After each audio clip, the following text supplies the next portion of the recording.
আমরা এখন দেখব অর গেট। অর গেট কিসের কাজ করে? যোগের কাজ করে। এটা হচ্ছে আমাদের অর গেটের সাইন।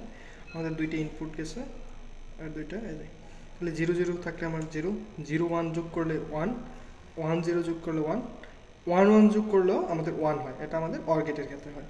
তারপরে যে আমাদের অর গেটের আইসি, অর গেটের সেম সবগুলো আইসি আমাদের সেম এই দিকে যাবে, এরকমভাবে থাকে, কিন্তু আমাদের শুধু নরটা এইভাবে থাকে, এইরকম থাকে, আর এক্স নরটা এরকম থাকে, ঠিক আছে? বাকি সবগুলোই এরকম থাকবে, যে এইরকম আছে এরকম। আর হচ্ছে এটা হচ্ছে আমাদের সিগন্যাল। জিরো আমাদের যে 0 0 ছিল, 0 0, তারপরে যে 1 1 গেছে, 1 1 গেছে, তারপরে যে 0 বি এর জন্য 1 1, আবার 0 1, তারপরে যে 0 1 1 1 গেছে, ঠিক আছে? তাহলে এখন আমরা যদি এটা সেট করি, এটা হচ্ছে আমাদের 7432 আইসি। এখন আমরা এই যে পজিটিভ সাপ্লাই আমরা আইসিতে আসছি, আইসির এই যে এই মাথাটা আছে, এই যে এখানে একটা আমাদের ইউর আকৃতির মতো মাথা আছে, এটা সবসময় সামনের দিকে থাকবে।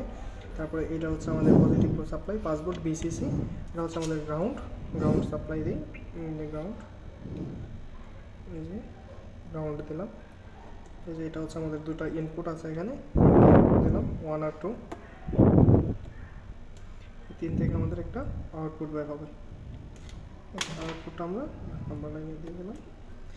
এখন আমাদের ট্রুথ টেবিল অনুযায়ী 0 0 থাকলে, আর যদি আমরা এখন 0 1 করি, এটা 0, এই যে 1 করছি, ও সরি, আমি এই যে 0 0 0 থাকলে বাতি জ্বলবে না। এখন 0 1 করার সাথে সাথে বাতি জ্বলছে। আবার যদি এটা 1, এটা যদি 0 করি, তাও আমাদের বাতি জ্বলবে। 1 1এও বাতি জ্বলবে, শুধু 0 0তে আমাদের বাতি জ্বলবে না, ঠিক আছে? এই যে বাতি বন্ধ হয়ে গেছে, 0 0তে বাতি জ্বলবে না, ঠিক আছে? বাকি সব ক্ষেত্রে আমাদের বাতি জ্বলবে, যে কোনোটাই 1 1-এ জ্বলবে, 1 0-তে জ্বলবে, 0 1-এ জ্বলবে, 1 1-এও বাতি জ্বলবে। ওকে।